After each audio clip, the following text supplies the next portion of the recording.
Hoje o programa ele tem um especialista para falar a respeito desse caso, porque é pós-doutor em Direito Constitucional. E para ser pós-doutor leva-se um bom tempo, não é isso? Alguns anos de estudo para a gente poder chegar a essa condição. O que é preciso para ser um pós-doutor? Primeiro, a qualificação da formação da minha área, que é Direito. Posteriormente, uma especialização. No meu caso, eu tenho 15 especializações, né? Mas seria necessário uma. Posteriormente, um mestrado. Depois do mestrado, um doutorado. E depois, doutorado, pós-doutorado. Então, é uma consequência lógica de estudo e aprimoramento que nós estamos trazendo aqui para os nossos queridos em nosso estado e no nosso Brasil também. Muito bem, por isso é uma honra tê-lo aqui, né? Talvez um dos mais preparados do Brasil quando o assunto é a Constituição. Doutor Clodoaldo Moreira, pergunta do dia: associar Bolsonaro ou qualquer pessoa ao nazismo é crime?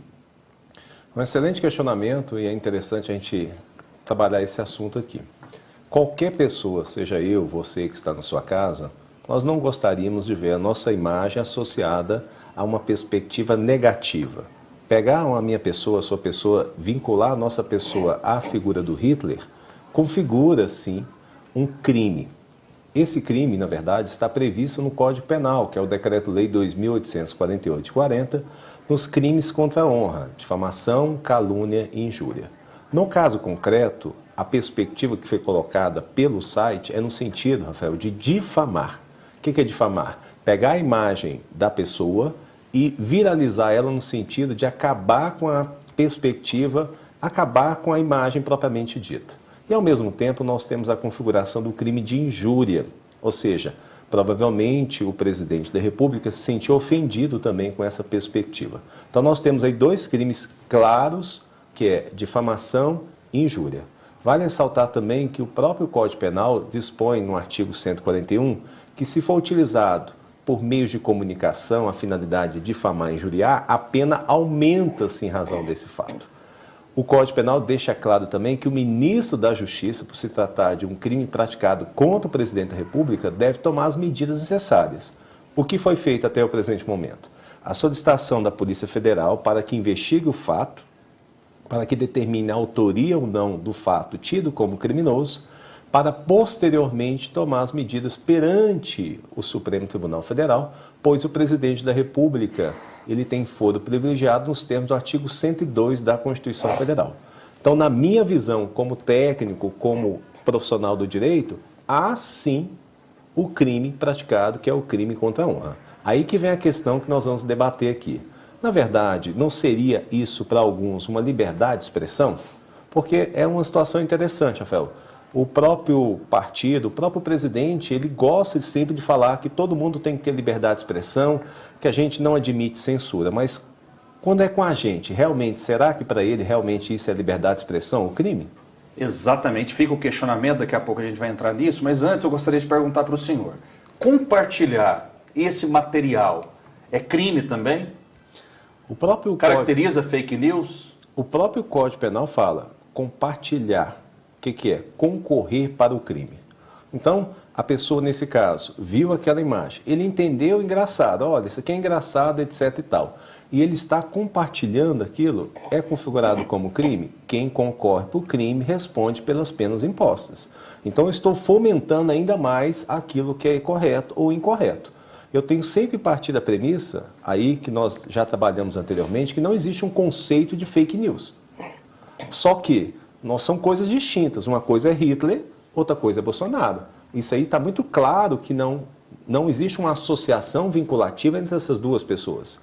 Nesse tocante, aquele que concorre, aquele que às vezes vai lá no Instagram, fala mal, ó, esse cara é isso, aquela pessoa é aquilo, isso também tem que ser proibido. Até em grupo de WhatsApp tem que ser proibido? Tem que ser proibido no sentido pejorativo. As pessoas não podem falar, realmente ele é genocida, realmente é isso, ele matou. São coisas que a gente tem que tentar evitar. A liberdade de expressão não significa liberdade de agressão. A pessoa não pode utilizar dessa condição, dessa garantia constitucional, para ofender as pessoas. Com a devida vênia. O debate que estava sendo feito, o presidente da República associou ao ex-presidente a condição, uma condição de, como que é? Ex-presidiário. ex-presidiário. Infelizmente, pela perspectiva dele, isso não é verdade. Por qual razão? Porque realmente o Luiz Inácio não foi condenado, não houve trânsito em julgado. Mas ele foi preso. Mas tecnicamente não é certo, por exemplo, ele não é tecnicamente um ex-preso, um ex-presidiário? Quantas pessoas no nosso país, às vezes, são presas por crimes que não praticaram? A gente não pode falar que prender uma pessoa significa que ela cometeu o crime. Ele foi preso porque, para a Polícia Federal, existia indícios de autoria e materialidade. Agora, hoje em dia, a gente não pode falar que é ex-presidiário. Na verdade, ele não foi condenado. Inicia-se um processo de novo, em desfavor dele. Então, essas frases descontextualizadas, gerando ódio... Quem ficou preso e saiu da prisão, aí a gente está falando da língua portuguesa, não é um ex-presidiário?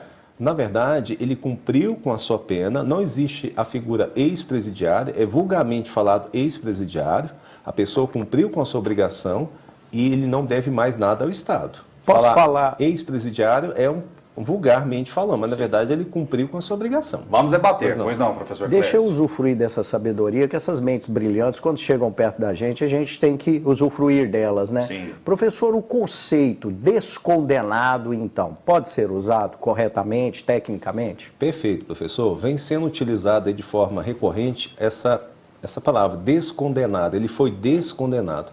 Não existe essa perspectiva dentro do direito penal, muito menos de execução penal. Na verdade, ele foi o quê? Foi reconhecida a nulidade do processo e, aparentemente, uma pessoalidade do juiz Moro, que isso gera um contraditório na perspectiva geral do processo. O juiz tem que ser imparcial.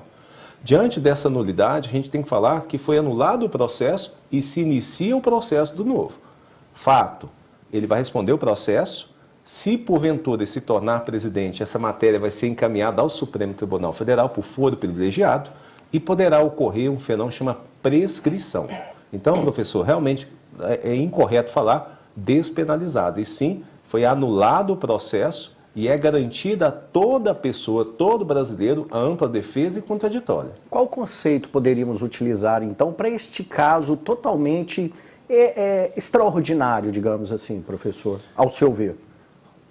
Na verdade, a gente tem um fato interessante e as pessoas têm o hábito de pensar, só pobres vão presos no Brasil. O Código Penal foi feito por pobre. E quando um presidente da República está sendo processado por um crime que foi lá à pessoa dele, as pessoas começam a pensar, então quer dizer que um rico vai ser preso? O Código Penal, na prática, ele não faz distinção. Na verdade, seja pobre, seja rico, ninguém está acima da lei, muito menos um presidente ou um ex-presidente da República. O fato é que o processo tem que ser observado o seu rito. Nós, professores de direito, ensinamos os nossos alunos como deve ser feito.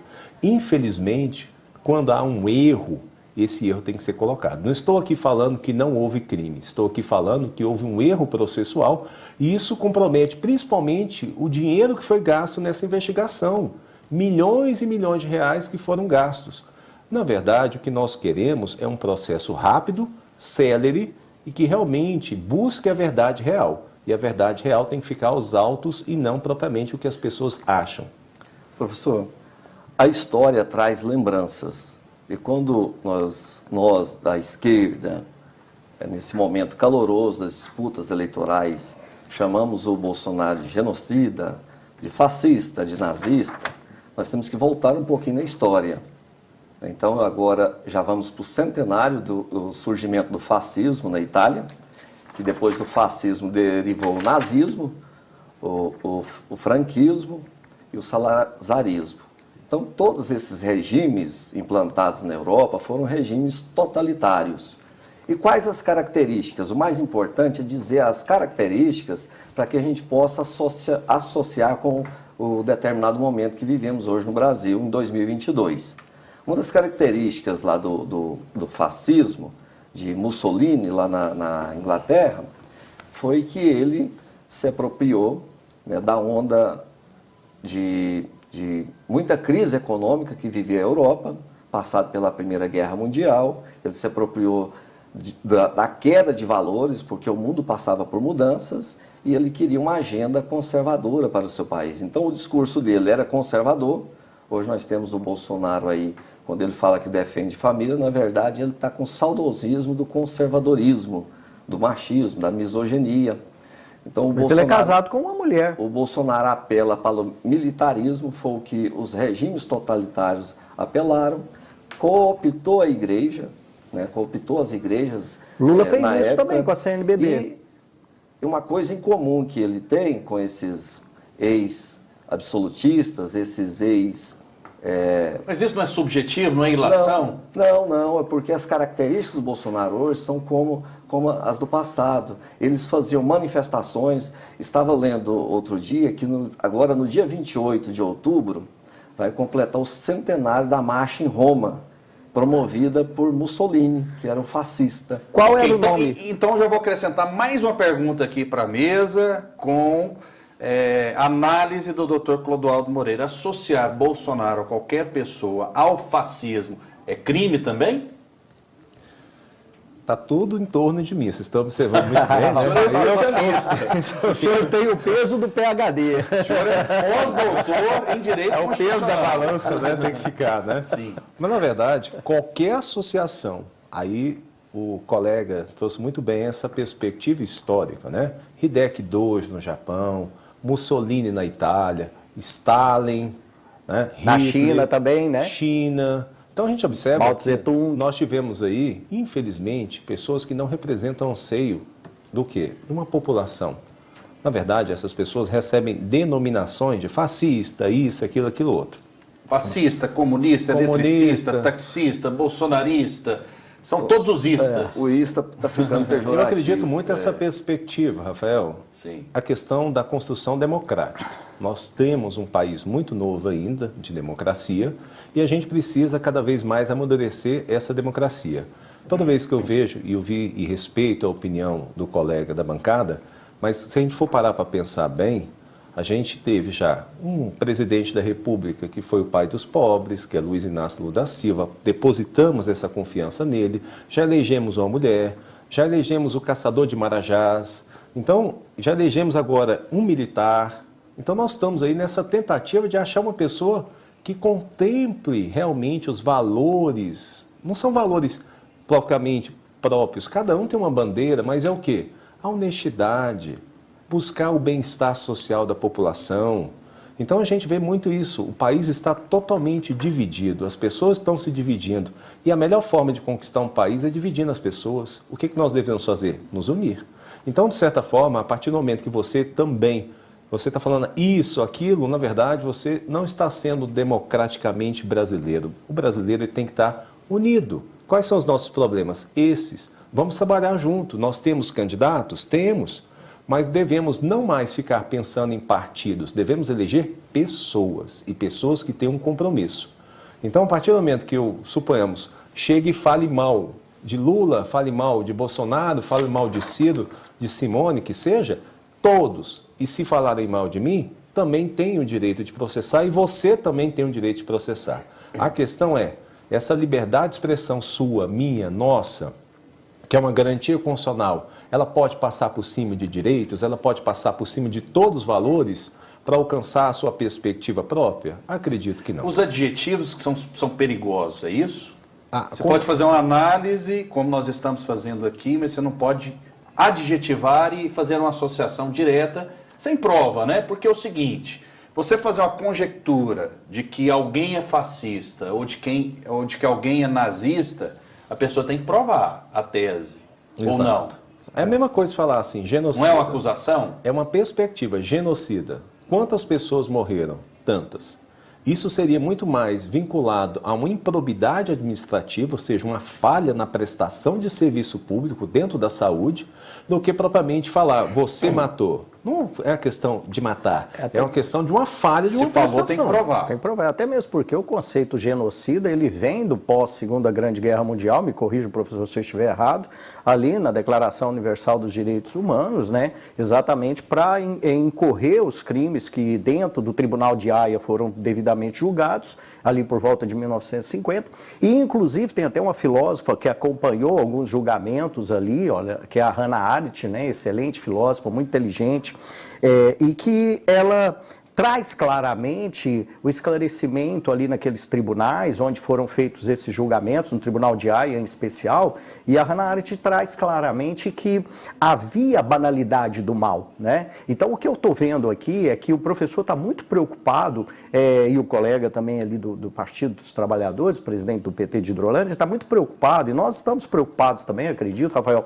com as agressões, com a banalidade do mal, com a banalização que nós podemos levar esse conceito ao mal. Então, veja só, é até interessante a gente ressaltar o seguinte, quando se fala em partido socialista, surgiu com o próprio Hitler. Se fosse ligar corretamente, historicamente, uma coisa a outra, teríamos que ligar o Partido Nacional Socialista dos Trabalhadores Alemães, que surgiu em 1921, que se chama de nazismo, que o Hitler ajudou a criar. Então, teria que ser esquerda e estar aí ligada... O nazismo é de esquerda? Não, surgiu com o Partido Nacional Socialista dos Trabalhadores Alemães. Nunca. Isso, mas então procure na história. Procure na história. Procure em 1921. Existe essa guerra hoje. Em 1921. A quem pertence em o Brasil, 1921. direita ou esquerda? Ninguém quer o surgimento, vamos e lá. Depois? O surgimento é dado ao Partido Nacional Socialista dos Trabalhadores Alemães, em 1921. Tem a palavra socialismo? Tem a palavra socialismo. Em alemão, claramente isso daí.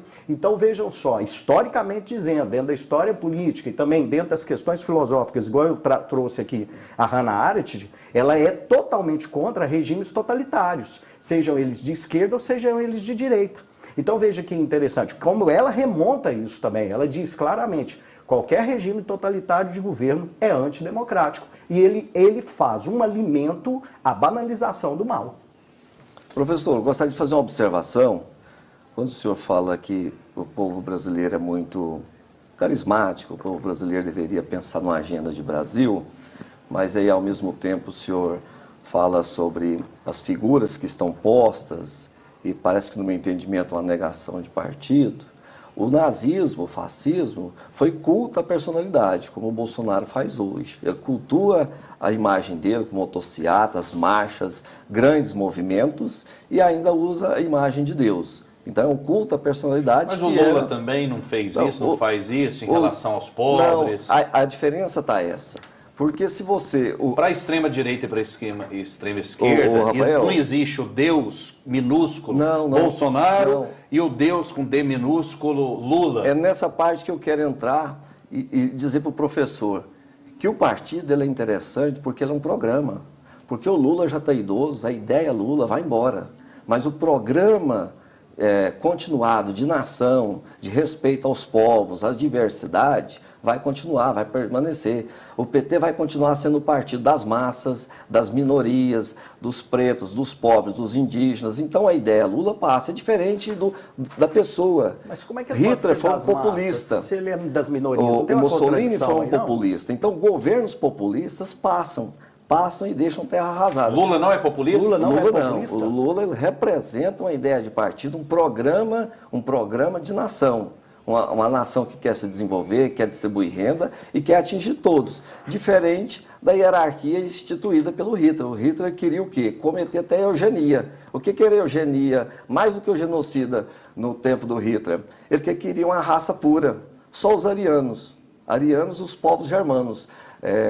Judeus, eslavos, outras raças, ele queria excluir. Ele queria matar, porque ele queria expansão do império, por isso que ele dizia o Terceiro Reich, e queria a expansão de um sangue puro. É o princípio do eurocentrismo. Só mais um detalhe aqui, até para a gente fechar essa questão, porque assim, associar Bolsonaro a Hitler, ou Lula a Hitler, inclusive Lula já elogiou qualidade de Hitler, né? Uma entrevista na década de 1970, já tem muito tempo, isso é histórico, e eu não dou informação errada aqui, porque eu tenho muita responsabilidade.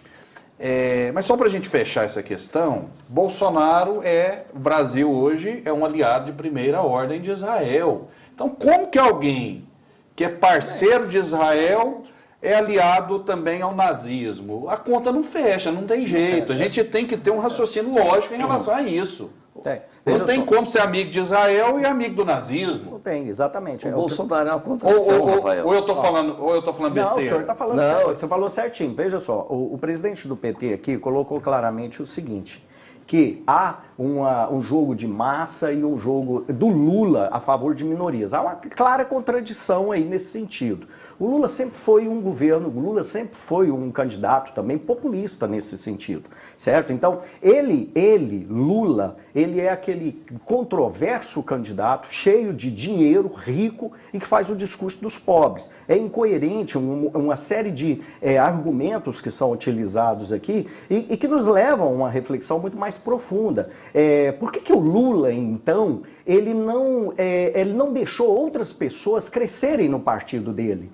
Por que o Lula, então, fala de eugenia, igual está aqui dizendo o presidente do partido, que quis criar uma raça pura? Por que o PT só é Lula? Por que só Lula foi candidato a presidente no PT? Por que o PT de Goiânia, por exemplo... Vamos lá, presidente, nós temos excelentes nomes do PT de Goiás. Por exemplo, Adriana Corse. Eu não estou fazendo propaganda para ela aqui, não. Excelente ser humano, filha do professor Darcy Corse. Outro excelente membro do PT, o professor Pedro Wilson. Ser humano ímpar, íntegro, corretíssimo. Excelente ser humano. Tem muitos. Tem muitos. Agora, por que só o Lula é candidato do PT? Isso não é uma eugenia? É o nome mais querido, é o nome mais popular. E na política você escolhe os nomes com maiores chances de chegar à eleição. É sempre ele?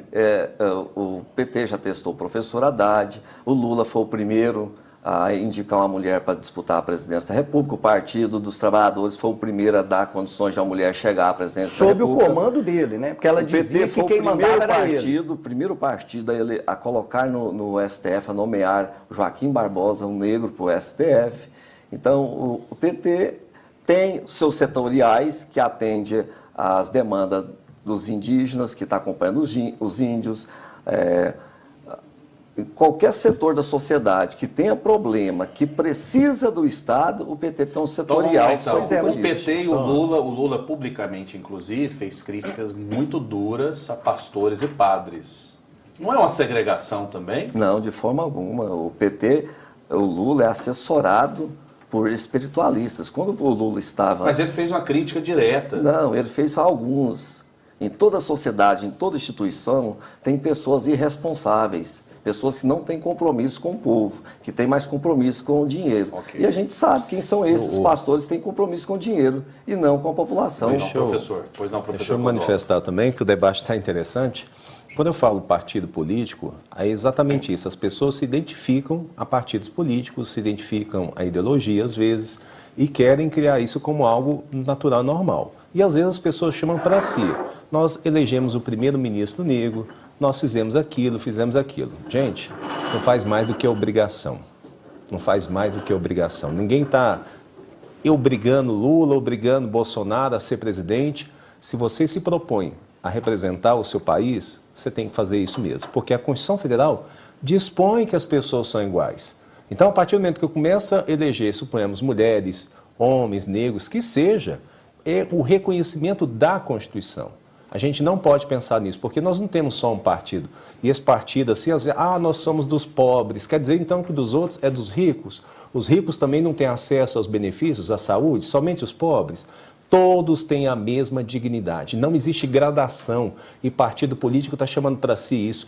O que eu estava falando? Respeito partidos, porém, nós devemos escolher pessoas e não partidos. As pessoas vão embora mesmo, mas esses partidos, eles dependem de pessoas que tenham valores. É isso que eu estou aqui debatendo. Até mesmo porque o professor colocou uma coisa muito interessante. A formação étnica do povo brasileiro, ela é uma formação mista, não é? Ela é uma formação onde envolve aí vários povos de várias origens, correto? E não é só do branco europeu, digamos assim, não é? Então, veja só, é importantíssimo nós lembrarmos aqui, quando o presidente coloca aqui que há uma defesa global, por exemplo, vamos colocar nitidamente aqui, uma defesa global, por exemplo, de Amazônia, dos interesses aí do meio ambiente nesse sentido, há uma lembrança importante que nós temos que fazer de um poeta brasileiro chamado Antônio Vieira. O poeta Antônio Vieira sempre disse o seguinte: precisamos pensar todas as questões internacionais, mas nunca podemos esquecer que eles não querem o bem do Brasil, eles querem os bens do Brasil. Então, no âmbito internacional, vamos colocar aí, fica essa ressalva importantíssima para que nós observemos esses discursos. Vamos observar os discursos. Quem quer o bem do Brasil e quem quer os bens do Brasil.